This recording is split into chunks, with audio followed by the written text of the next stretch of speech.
కార్యక్రమం నాకెంతో ప్రత్యేకం.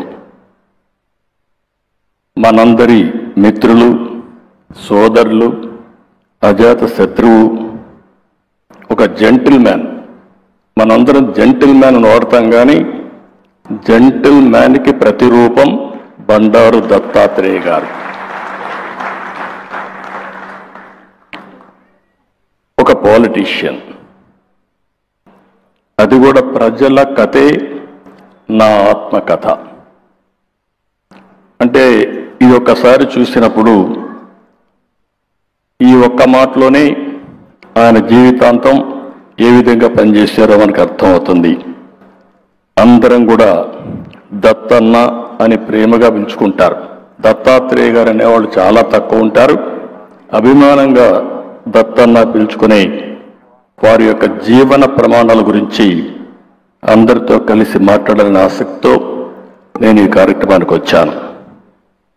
3 తరాలు ఆయన జీవిత యాత్ర అంటూ నిజంగా ఒకసారి 40 సంవత్సరాలు పాత రోజులు నాకు కూడా గుర్తొచ్చే పరిస్థితి వచ్చింది. ఇక్కడికి వస్తానే మిమ్మల్ని చూస్తే ఎక్కడ లేని ఉత్సాహం, అభిమానం ఊపంగా అంటే దానికి కారణం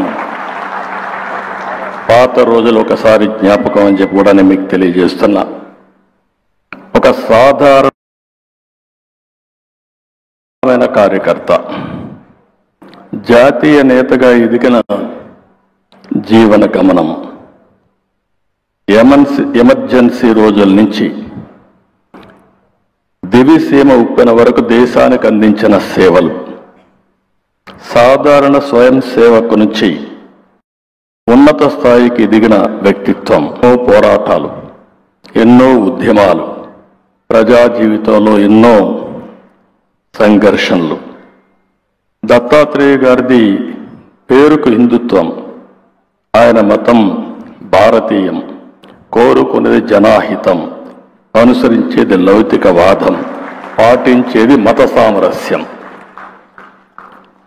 అలై బలై అన్ని వర్గాల్ని, అందరినీ ఒక త్రాటి మీదకి తెచ్చిన వ్యక్తి. ఆయన నాకు తెలిసినంత వరకు విరోధం ఉండడు, ఏ రాజకీయ పార్టీ అని వ్యత్యాసం ఉండదు. ఆ రోజు ఎవరోని పిలవాళ్ళో అందరినీ పిలిచి అందరినీ కలిపేదానికి ఒక వేదికగా తయారు చేసిన వ్యక్తి బండారు దత్తాత్రేయ గారు అని చెప్పి కూడా నేను మీకు తెలియజేస్తున్నా. తెలుగు రాష్ట్రాల్లో అజాత శత్రువు అంటే, ఒక ఆదర్శమైనటువంటి రాజకీయ జీవితం అంటే మనందరికీ గుర్తొచ్చేది బండారు దత్తాత్రేయ గారు అని చెప్పి మరొక్కసారి విజ్ఞప్తి చేస్తున్నాం.